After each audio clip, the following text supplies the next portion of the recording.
Nah, kita akan melanjutkan pada slide berikut ini dari sistem kelenjar endokrin. Kita akan belajar tentang kelenjar tiroid dan paratiroid. Seperti ini. Nah, kelenjar ini tuh ada di leher, gitu ya. Nah, ini tampak depan, lalu tampak belakang, gitu ya. Nah, tampak depan itu yang di sebelah kanan, yang ada front view, baru back view itu bagian belakang. Nah, di bagian belakang itu terdapat 4 kelenjar, ya, atau lebih. Jadi di belakang ini kan leher, baru kelenjar ini, kelenjar tiroid ini ada di leher, gitu kan, bagian leher. Nah, ini di belakang itu ada 4 kelenjar atau lebih, gitu. Sedangkan di depan itu dia itu ada 2 ruang bagian depan leher, gitu. Nah, kalau kita melihat ini adalah bagian dari kelenjar endokrin, bukan kelenjar eksokrin, gitu ya, karena dia tidak mempunyai saluran, gitu. Nah, tugas daripada kelenjar tiroid dan paratiroid ini apa saja? Nah, itu ada 3, gitu ya. Ada 3. Yang pertama, menurunkan atau menaikkan metabolisme. Jadi dia itu kalau metabolisnya lambat, nah kelenjar tiroid dan paratiroid ini bertugas menaikkan metabolisme. Nah, tapi kalau metabolismenya cepat gitu ya, terlalu cepat metabolismenya gitu, cepat banget diprosesnya gitu ya. Nah, maka si kelenjar tiroid ini dan paratiroid ini dia akan bertugas menurunkan gitu. Lalu dia juga menurunkan atau menaikkan kemampuan sel menyerap. Kan ada sel itu yang gampang sekali menyerap gitu kan. Nah, kalau terlalu gampang diserap, nah maka si kelenjar ini, tiroid dan paratiroid ini, dia akan menurunkan. Nah, sebaliknya kalau sel itu terlalu lambat atau terlalu low di dalam menyerap, nah si kelenjar ini yang akan menaikkan. Itu yang pertama. Jadi tugasnya itu seperti balancer ya, membalance apa yang kurang atau apa yang lebih gitu. Nah, yang kedua, dia menurunkan atau menaikkan penggunaan glukosa. Jadi dia tahu ya, cerdas nih kelenjar ini, kapan mau dinaikkan, kapan mau diturunkan gitu. Lalu menurunkan atau menaikkan apa lagi? Protein, lemak, detak jantung. Nah, kalau jantungnya tuh detaknya berdebar-debar gitu ya kalau dikejar anjing atau dikejar maling atau dikejar begal gitu ya. Nah, kita kan itu jantungnya yang tadinya slow gitu ya, terus jadi cepat tuk tuk tuk tuk. Nah, itu yang bekerja itu kelenjar tiroid dan paratiroid. Nah, lalu untuk pernapasan, menurunkan atau menaikkan pernapasan gitu ya. Lalu untuk membantu di dalam proses penyerapan kalsium dari darah, usus, tulang, dan ginjal gitu. Jadi kalsium itu dibantu penyerapannya melalui kelenjar tiroid dan paratiroid. Nah, jadi kita bisa melihat bahwa ternyata kelenjar ini fungsinya banyak ya, karena dia menstabilkan gitu ya. Dia tahu kapan kelenjar ini down, kapan sesuatu ini lagi fungsinya turun, maka dia dinaikkan. Nah, yang ketiga, dia bertanggung jawab terhadap utilisasi kalsium di tubuh. Nah, jadi ketika kita kalsiumnya lagi bermasalah pada luruh dari tulang, terus ada banyak di kalsium, ada banyak di darah, nah maka si tiroid ini akan membantu atau bertugas untuk proses utilisasinya itu. Atau ketika kalsium kita padat atau banyak gitu ya, bukan banyak lah ya, ada dibutuhkan tubuh itu nutrisi-nutrisi dan termasuk kalsium itu ada cukup, maka si kelenjar tiroid dan paratiroid ini dia akan bertugas memakai, mengutilize kalsium sesuai dengan kebutuhannya. Nah, kalau kalsium tidak bisa atau gagal diutilize, maka itu karena si kelenjar ini lagi problem, lagi down gitu ya, tidak perform di dalam melakukan fungsinya gitu. Jadi kita bisa melihat bahwa kelenjar ini banyak sekali kegunaannya gitu ya. Nah, jadi kalau misalnya kita ada masalah di kelenjar tiroid, lalu kita ambil kelenjar itu dari tubuh kita dengan operasi gitu ya, karena ada sesuatu yang bermasalah. Nah, itu makin memperberat organ-organ di sekitarnya. Kenapa? Karena kita melihat ya bahwa tugas kelenjar tiroid dan paratiroid ini sangat amat besar gitu. Sehingga ketika kelenjar ini diangkat, diambil dari tubuh kita, maka ya kita akan mengalami masalah-masalah yang seperti metabolisme, kemampuan sel menyerap, lalu untuk penggunaan glukosa, protein, lemak, detak jantung, nggak ada yang ngurusin gitu. Lalu masalah di usus nanti di ginjal, lalu utilisasi kalsium, nggak ada yang ngurusin, lalu siapa yang ngurusin gitu kan? Kalau itu diambil, nah itu makin memperberat organ-organ yang lainnya gitu. Jadi sangat tidak disarankan untuk mengoperasi atau mengambil tiroid dari tubuh kita, membuangnya gitu. Karena ya sebenarnya kita bisa meregenerasi sel-sel yang ada pada kelenjar tiroid dan paratiroid. Kenapa? Karena kelenjar itu yang ada di leher ini juga adalah bagian dari sel. Nah, jadi kalau selnya lagi bermasalah, ya berarti selnya yang harus diperbaikin dengan cara meregenerasi sel. Nah, kita sudah belajar ya bagaimana cara meregenerasi sel gitu. Jadi sangat amat simpel, bukan kelenjarnya yang dibuang gitu. Karena kita tahu kelenjar itu fungsinya sangat besar. Lalu kalau dibuang, lalu nggak ada yang menjalankan fungsi itu gitu, kolaps dia nanti. Nah, itu makanya sangat tidak disarankan untuk mengoperasi atau membuang sistem kelenjar dari tubuh kita karena tugasnya sangat besar dan maksud dari pencipta, maksud Tuhan untuk membuat ya di situ itu ya ada gitu, lalu kita buang gitu. Nah, terus terakhir muncul masalah-masalah lain pada tubuh kita. Nah, itu tidak terhindari karena yang melakukan fungsi itu sudah nggak ada lagi, ya kan gitu. Lalu terjadilah macam-macam gitu. Nah, sekarang simptom-simptom yang ada pada masalah tiroid ini apa? Pada kelenjar tiroid ini itu apa? Itu hipotiroid dan hipertiroid. Nah, hipertiroid itu akan memunculkan gejala-gejala. Hipertiroid itu juga ada gejala-gejalanya. Jadi ketika hipotiroid, hipo itu kan di bawah gitu ya, tiroid, kelenjar yang fungsinya itu lagi low gitu ya, tidak perform gitu atau inaktif gitu. Sedangkan hipertiroid itu kelenjar itu sangat aktif gitu, melebihi kapasitasnya gitu. Jadi kelenjar tiroid itu terlalu aktif gitu. Nah, ini ekstrim gitu. Ada yang hipo, ada yang hiper gitu. Nah, ekstrim ini juga menyebabkan gangguan-gangguan, masalah-masalah pada tubuh kita. Nah, mereka yang menderita hipertiroid gitu pertama-tama nanti satu saat juga akan menjadi hipotiroid gitu. Nah, kalau misalnya saya adalah seorang hipotiroid, berarti tadinya saya seorang hipertiroid gitu. Lalu ya menjadi hipotiroid. Nah, ini berarti kan ada ada hal yang belum beres berlama-lama, lalu tadinya terlalu hiper gitu kan, sekarang jadi hipo gitu. Nah, itu berarti regresif gitu ya, bukan progresif, berarti makin menurun kelenjar tiroid ini performance-nya gitu. Nah, sekarang kita lihat ya, hipotiroid ini kalau terjadi masalah, nah dia menyebabkan apa aja pada tubuh kita sehingga kita nanti bisa merasakan aku kok begini ya, aku kok begitu ya gitu ya. Misalnya ya, ketika hipotiroid gejalanya ini apa saja simptom-simptomnya? Bone loss, itu kehilangan massa tulang gitu ya. Tulang menjadi rapuh, nyeri gitu ya, sendi-sendi bermasalah. Nah, itu karena hipotiroid. Lalu improper bone growth, pertumbuhan tulang itu tidak proper gitu.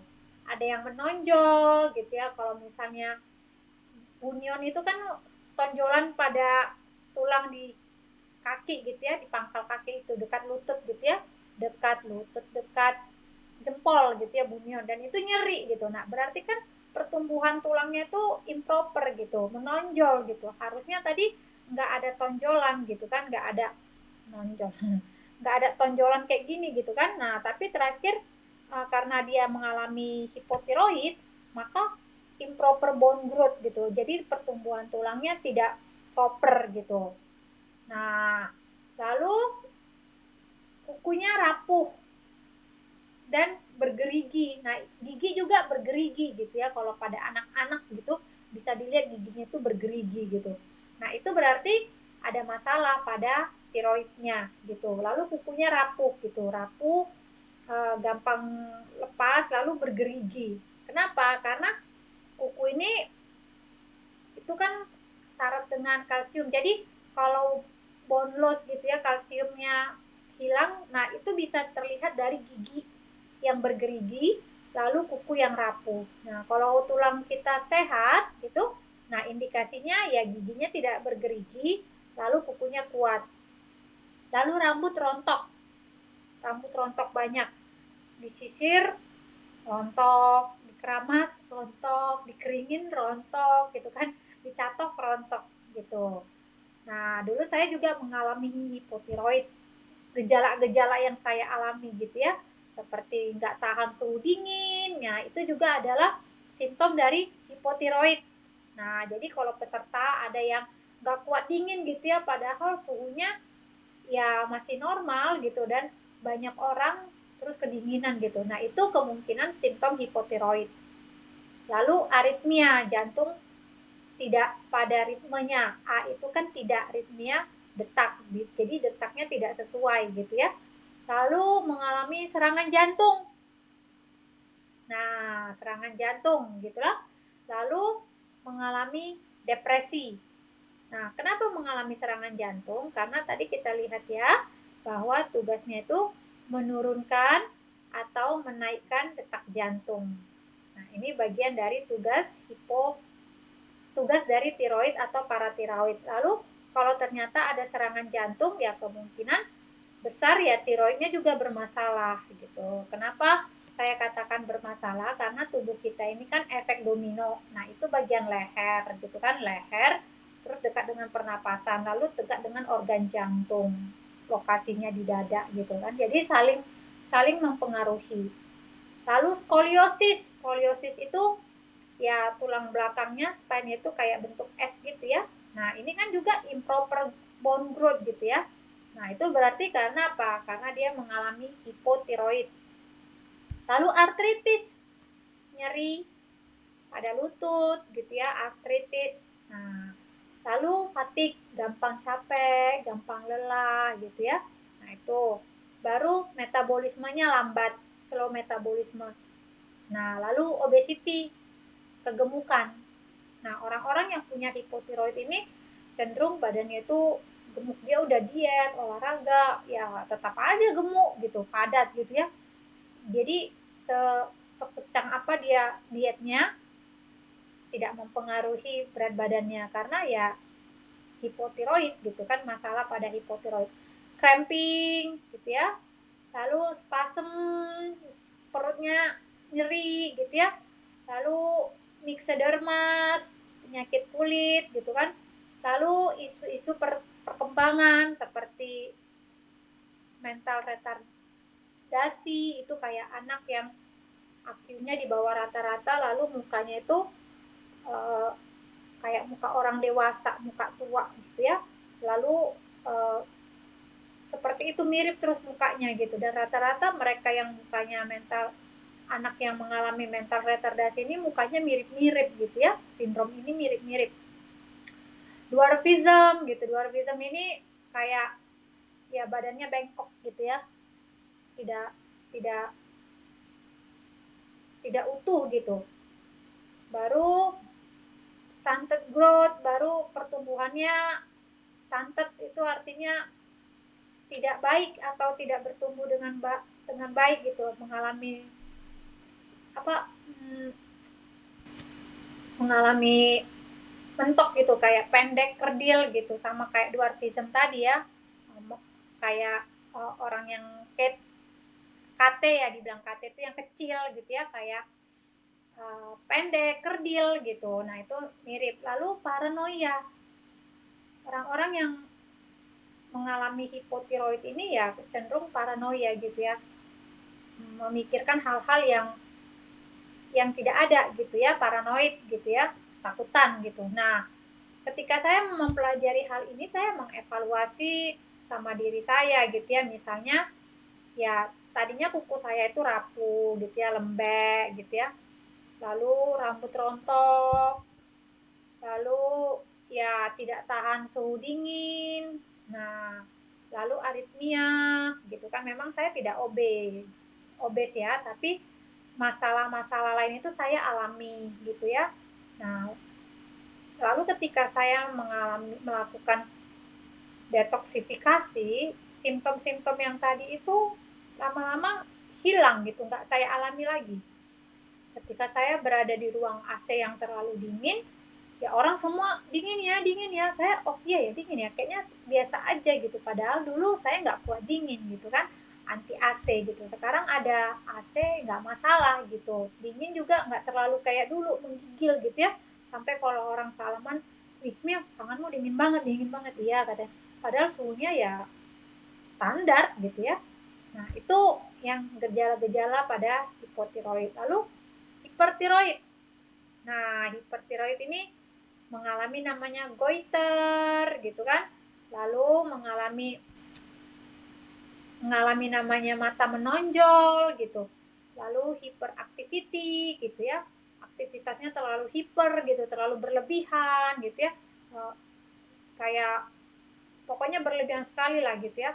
Baru goiter itu kayak gondok gitu, lehernya di sini membengkak gitu ya, gondokan. Nah, lalu tirotoksikosis gitu.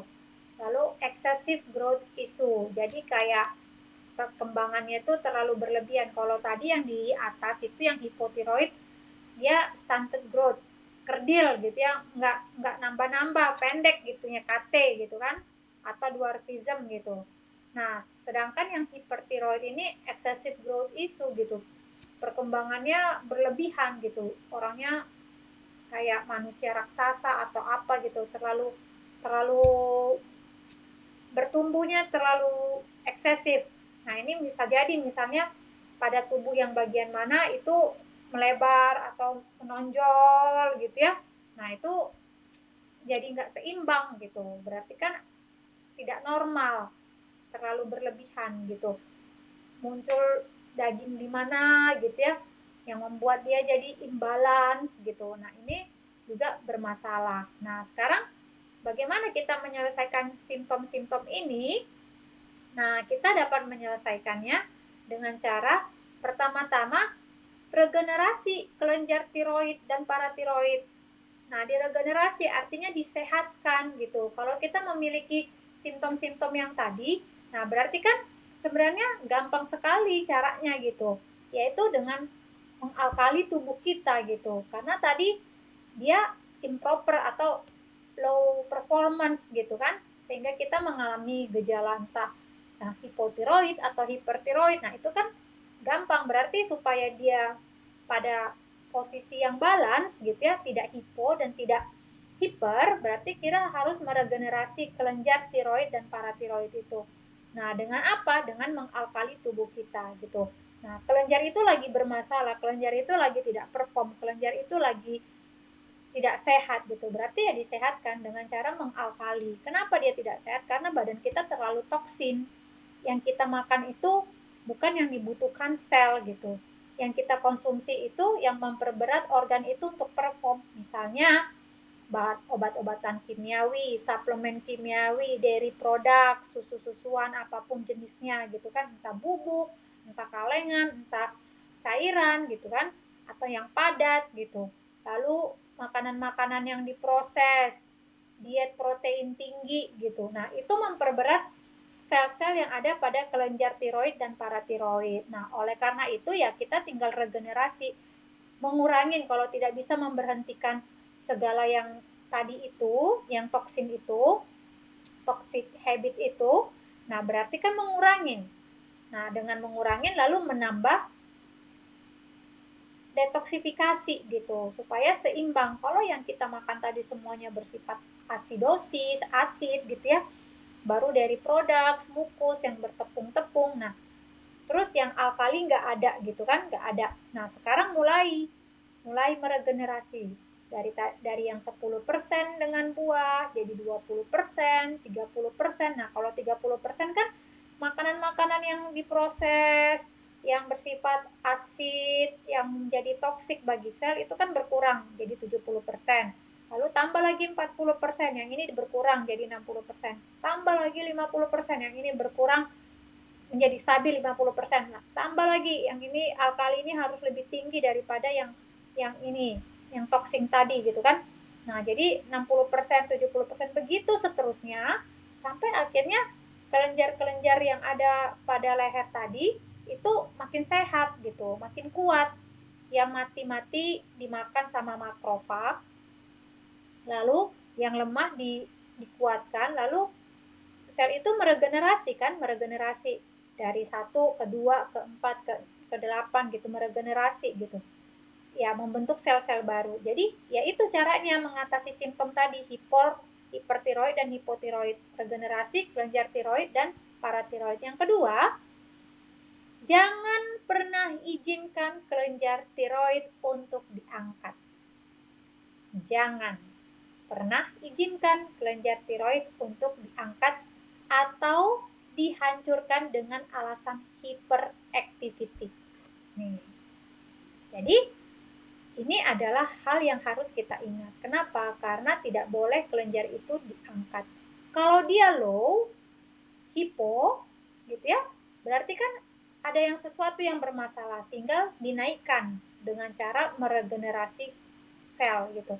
Lalu kalau dia hiper, ekstrim yang lain, ya jangan dihancurin gitu, jangan diangkat gitu. Oh ini terlalu hiper, nanti ini gini, ya enggak gitu. Dia kenapa hiper gitu kan?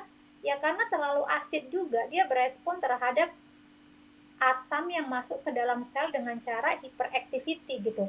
Sama seperti misalnya ya di dalam kehidupan keseharian kita gitu ya. Misalnya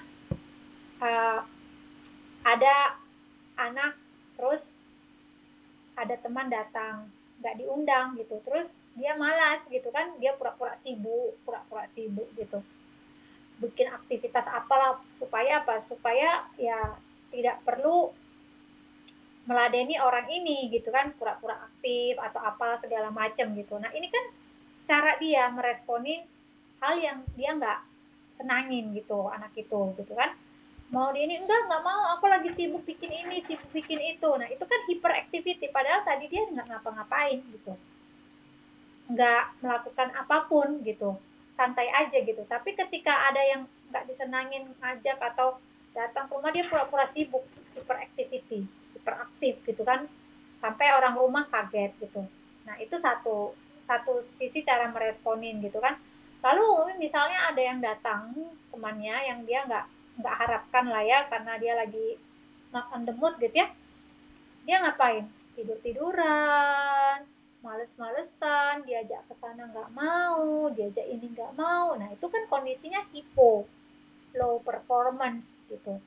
Nah itu kan semua apa, respon tubuh terhadap apa, terhadap asid, terhadap hal yang tidak disenangin gitu. Sel itu tidak menyenangin apa, tidak menyenangin yang namanya kimiawi, tidak menyenangin yang namanya dairy products, tidak menyenangi yang namanya asid, tidak menyenangi yang namanya yang diproses-proses gitu kan, protein tinggi. Nah itu sel nggak menyenangin. Nah dia karena nggak senang itu, ya responnya beda. Ada yang males gitu ya, mager. Nah ada yang pura-pura sibuk biar nggak diganggu. Nah gitu. Nah jadi jangan pernah mengizinkan kelenjar tiroid untuk diangkat atau dihancurkan dengan alasan apapun. Kenapa? Karena hipo atau hipertiroid ini itu sangat mudah untuk diatasi gitu, sangat mudah sekali. Kelenjar ini sangat vital dan kaya dalam mempengaruhi kualitas tubuh dalam berbagai cara gitu. Jadi jangan sampai kita rela nih karena alasan ini dan itu oleh dokter yang menangani kita, lalu kita dioperasi dan diangkat, tidak. Karena sebenarnya sangat mudah untuk mengatasi masalah hipo dan hipertiroid. Dan tugas kelenjar ini sangat vital di dalam tubuh kita, mempengaruhi kualitas tubuh kita. Jadi karena kevitalan itu lalu diangkat, waduh itu sangat menyedihkan dan sangat disayangkan sekali gitu ya. Jadi kita harus menjaga seluruh organ kita ini untuk tidak dioperasi, tidak diangkat atau tidak dihancurkan, karena sebenarnya untuk menjaganya itu sangat mudah, menyehatkannya itu sangat gampang dengan cara ya mengalkali tubuh kita gitu.